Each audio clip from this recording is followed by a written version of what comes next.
waamichi koo itti fufaa deemeetuma sitti dhufaa hirrifatin nan hifatin waamicha koo yeroo cufaa osoo nuti lubbuun jirru kufee nafuu manni rabbii wal qabannee ol qabannaa namuu as deebisi qalbii.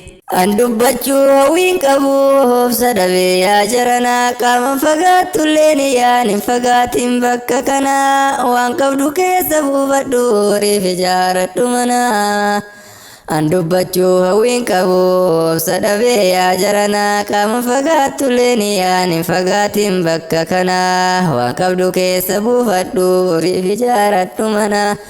Waan qabdu keessa buufannaan horiif ijaaratta manaa.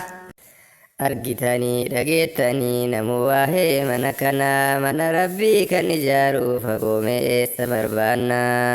Meenatti maa farda lafaan deemneetiniin itti yaamna meenatti maa farda lafaan deemneetiniin itti yaamna jedhee fagoo soquun deemuun utuu ni qabna qabeenya warra kenneetti kennamtu nu haa godhu rabbiin kenna kennuu sodaatutti jirra kennadhaa ummata kenna.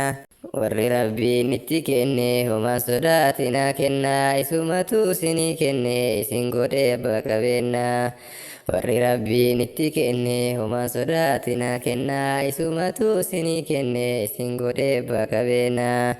Osoo isin bira jirtu mana rabbii irraa kennaa haa xiqqaatu haa guddatu namuume waan qabdan kennaa. Osoo isin bira jirtu mana rabbii irraa kennaa haa xiqqaatu haa guddatu namuume waan qabdan kennaa. Yoo tokko taane hirmaanne galma gayuu qabnu geenna yeroo dhihootti xumurree itti salaatu dandeenya. Keessa falaa wal ijaarree hunduu ilmaan biyya teenna yeroo dhihootti xumurree itti salaatu dandeenya.